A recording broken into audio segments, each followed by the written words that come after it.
finally.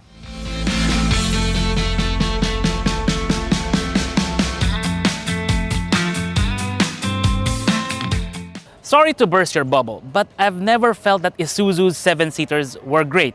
Yes, they were good, they were reliable, but I always felt that Isuzu was a bit too conservative with a lot of the aspects of the vehicle. Engine performance, design, interiors, materials, you name it, it was pretty much very conservative. But that doesn't seem to be the case anymore with the all-new MU-X because it seems Isuzu really went all out. Almost. When Isuzu held the world premiere of the MU-X last year, like you, I was surprised because I was expecting a more macho, a more D-Max-like version, but in SUV form. But that's not what they gave us. They gave us something a bit more rounded. Isuzu is really embracing the target market of something like the MU-X. They're not trying to create a macho 4x4 anymore with this vehicle. That's why you don't see any cladding, any overriders here. This one is the LSE variant, so yeah, it doesn't get that. No skid plate in front. There is, but it's not really seen. There's no other 4x4 style accents on the outside because Isuzu wanted to create something more sophisticated, more classy, and I think they achieved that. It really does look neat and sophisticated, especially with these LED headlamps and this really unique grille. Actually, if anything, it looks like something out of Mazda, which is interesting because, well, Isuzu and Mazda are teamed up for the D-Max platform. I also like that Isuzu really held back with the chrome. I mean, if you've seen a lot of Isuzu's vehicles in the past, particularly with the MU-X, they love their chrome. But looking at it from this angle, nope, there's not much of it. From this angle, what can I say? The greenhouse is a bit slimmer because of the belt line that tapers a little bit upward. Side steps are a bit wide. I like this character line from front to back and the way it goes over the wheels. And speaking of the wheels, they don't really go that big. And it says a lot because that means they have to stand by the comfort of the suspension. Now from the back, what can I say? Well, Isuzu really went for a nice, simple look for the rear, which is surprising. They don't normally do that. They usually go for a lot of chrome with the MU-X, but in this one, they didn't. There's not much chrome here. It's got a nice bumper with 4 sonar things there, sensors for the rear camera and the rear sensor system. I do like what Isuzu did with the taillights. It looks really sophisticated, really nice. And if you work for Lexus, you should check your parts warehouse because I think Isuzu may have borrowed a few. The tailgate of the MU-X is motorized. You can open from the key or from that button there. And also there's a nice ledge there to get your hand in to be able to open it manually if you have to. The cargo area of the MU-X is actually really good. As you can see, it's fully fold flat for the third and for the second row. The maximum length inside for cargo is 79 inches up to the rear of the front seats. To the back of the middle row, it's about 46 inches. The width for the third row for cargo is about 43 inches, but Isuzu says this vehicle can accommodate a full set of golf clubs if you put it along here. Because from the side to this little recess here, it's about 51 inches wide. I like how Isuzu really went with a lot of utility for the MU-X. Actually, it's all there in the name. The U in MU is utility, mysterious utility. Yes, from the 90s up to the 2000s. But nevertheless, here, I mean, you have these eyelets to tie down things too. You have this nice compartment here, which is really useful, especially if you like going to the range, if that's your kind of thing. And also, the way they engineered it, it's fully flat, and the height of this is about 36.5 inches from the road. Folding down the tailgate, well, it's easy. You can press that button or you can just push it down if your vehicle doesn't come with it. And mind you, even if your vehicle, if your MU-X does not come with the motorized tailgate, it's going to feel light. And let me explain now why. Now, what I have here is a humble ref magnet from an LPG company. So let's do this. On the fender, it sticks. On the front door, sticks. On the side doors in the back, sticks. Rear quarter panel, it sticks. Now, for the tailgate, will it stick? Nope. And the explanation is simple. This is not steel. This is not even aluminum. This is PP or polypropylene plastic. Isuzu selected that for two reasons. One is to reduce weight, and two, because the material is very strong. Now, there are some questions about safety because this here is a critical safety component of the cell of the vehicle. But Isuzu was able to do that because, well, of the strength of the chassis that they engineered from the ground up. But it does pose a challenge because in the event of a collision, well, no tinsmith or latero can stretch out plastic. You'll have to replace the whole thing if the damage is bad enough. We're still waiting on Isuzu for the price of the whole tailgate, the plastic tailgate assembly, and we'll update you on that later on.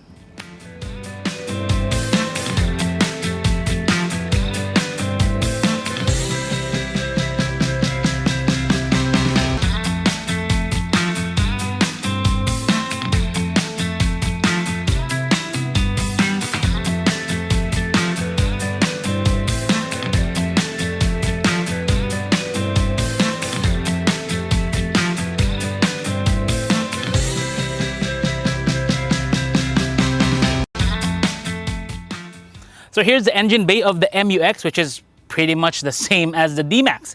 The engine is a 4JJ3 and it has an electronically controlled variable geometry turbo. The power of this engine is 190 horsepower and 450 Newton meters of torque.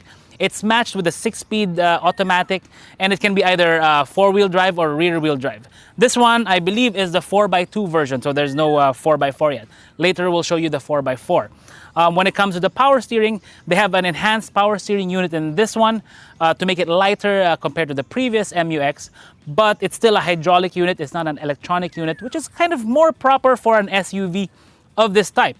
So your air filter is right here, but your air inlet is over here. When you measure it, that inlet sits about 108 centimeters from the ground. So right there to there. Which is actually fine because Isuzu claims 800 millimeters or 80 centimeters of water wading depth. So when you look at that from the measurement, it's right about here. So that means even at maximum depth, your headlights will not be submerged, which is fine, especially if you have to max out your Isuzu MUX.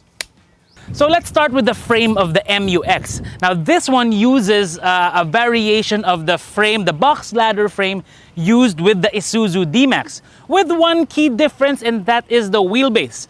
The wheelbase of the D-Max is much longer at 3,125. This one is 2,855. So it's significantly shorter, and the reason is the D-Max, it has to have 4 doors and a truck bed to be able to carry cargo. This one does not need that, so they can make the wheelbase shorter and then make the turning radius a bit smaller. Compared to the previous generation Isuzu D-Max, the wheelbase of this is 10 millimeters longer. So from that angle, you can actually see what screams at us right away, and those are the brakes. These are 17-inch vented discs up here in front, which is kind of normal. But even with the back, those are also 17-inch discs, but instead of solid discs, those are vented discs. And because this is an electronic parking brake unit, if you look at the caliper, you will see a little motor actuator to activate the electronic parking brake. If we're comparing it to the Isuzu D-Max, the front suspension is pretty much the same, which is good because the ride of the D-Max, particularly from the front, is also really good. But from the back is where the bigger changes are compared to the D-Max. Of course, this one does not use leaf springs. It uses a coil spring 5-link rear suspension. But Isuzu made quite a few changes with the geometry of it. They changed out the stabilizer bars, and they also changed out the mounting for the panhard bar. They flipped it around, and it's supposed to make the ride a lot better, and particularly with stability when you're going over a few bumps. Another big change with the MUX is the size of the fuel tank. Instead of 65 liters, this one is 80. That's a big deal, particularly if you're cruising for long distances. But one of the not so obvious changes is how Isuzu protected everything by using thicker steel. Like for the tail shaft, it's 13% thicker, supposedly. And then they also use better steel for the rear diff, and they protected it with a breather tube. So if you go over a flood, water and gunk won't get into the rear diff. But if you look under there, you'll see all kinds of underbody, under chassis protection. For example, the fuel tank I mentioned, it has a skid plate for it. If this was a 4x4 and had a transfer case, that would be protected too with its own skid plate. Even the front, if you look there through underneath the engine, there's a skid plate as well as a plate for the oil pan. So if you go over some rough stuff, your MUX will be protected. Yes, Isuzu really brought the beef with the all-new MUX.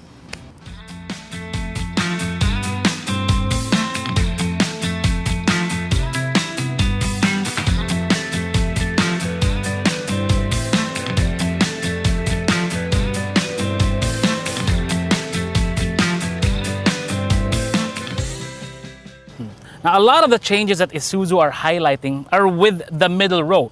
For one, getting in and out, they made it easier because they reworked the B-pillar to give you a grab handle and the tow room down here.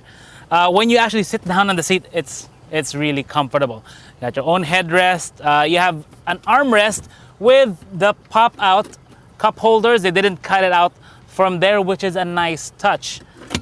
And also, there's a 220-volt outlet, 2 USB ports, your AC control. It can be loud at the highest setting, so once you get it cool, you tone it down to the right setting. There's a hook here, and a few other nice bits and pieces here and there.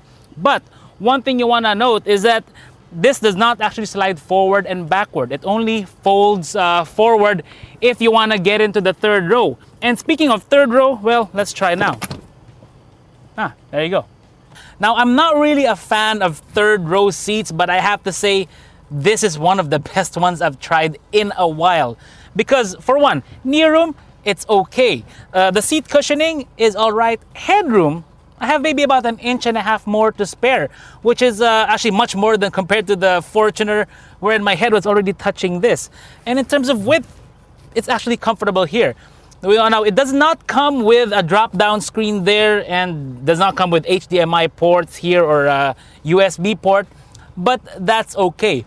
What I think is more important is the fact that these seats can recline. Oh yeah, that's pretty good. So if you're familiar with the previous generation MUX, this will feel very alien to you because it's completely different. But if you're familiar with the D-Max, then a lot of things will feel familiar to you, like the steering wheel, the instrument cluster. It looks pretty much the same to me. They did make some changes with the center stack. So for example, gone is the compartment up top. Even the D-Max has that, but the MUX does not anymore, even with the new button. So that's gone. The audio system, the display audio system is the same, but what changed is the fascia panel and the trim right here compared to the D-Max. The dual zone climate control is also similar to the D-Max. Over on that side, it does retain the 2 glove compartments, so 1 upper and then 1 lower. It's a bit messy there, but that's okay. This part here is actually very different compared to the ones we've tried before. The shifter is different, the panel here is different. You do get stability control as well as downhill assist control. But the big change compared to the D-Max, actually all the versions of the D-Max, is the electronic parking brake. So the D-Max has the lever handbrake, this one has an EPB, and it comes with an auto brake hold feature. There are 2 cup holders here, nothing really to report there. It's not as deep as the one in the D-Max, but that's okay. There's a compartment here as well for all kinds of stuff, whatever you need. When it comes to standard safety features, the LSE versions have 7 airbags. So dual curtain, dual side, dual front, as well as 1 for the driver's knee. You get ABS, stability control, traction control, the downhill assist control, hill start assist. All that good stuff can be found with the MUX. This being an LSE variant, you get quite a few safety features under the ADAS package, or the Advanced Driver Assist System. So you get forward collision warning, emergency braking, blind spot warning, rear cross traffic alert, lane departure warning, a lot of good stuff, rear camera, and adaptive cruise control. So if you're on the highway, you press a few buttons here, activate it, and then you set a distance to the vehicle ahead and the speed that you want to do. So that's pretty cool when it comes to the Isuzu MUX 4x2 LSE. You can also find that in the 4x4 LSE. And even in the lower grade versions of the MUX, they actually get quite a few more of these kinds of safety features, which is kind of surprising. Isuzu really didn't scrimp out when it comes to safety features for the new generation MUX.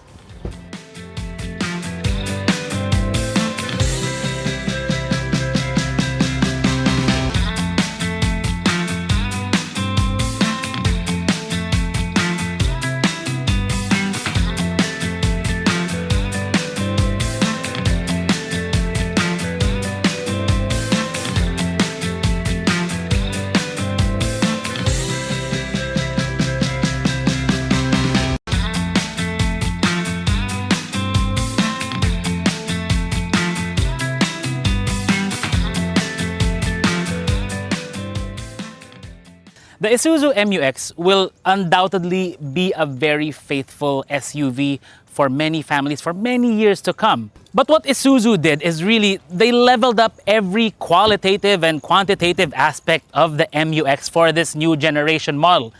Power, styling, features, comfort, well, riding comfort, we'll put that to the test later on. But believe us when we say they really put everything into this vehicle. Actually, a lot of the improvements into the vehicle were feedback from the Philippine market, particularly when it comes to comfort, because we are what Isuzu calls a reference market for the MU-X. Now, when it comes to the retail price, this starts at 1.59 million for the base model 2022 MU-X. This 4x2 LSE, it retails for 2.1 million. If you want a 4x4 system and you like to go off-roading, that goes up to 2.45. Now, that is now the most expensive PPV in the category, but is it worth it? There's only really one way to find out for yourself, and that's to head on over to your Isuzu dealership and book a test drive so you can see if it's a right fit for you. This is Vince of Auto Industria. Thank you for watching, and soon enough you will see our full review of the MU-X once we do get a full test drive of it. Until then, please like the video, follow us on YouTube, Facebook, Instagram, and on Twitter.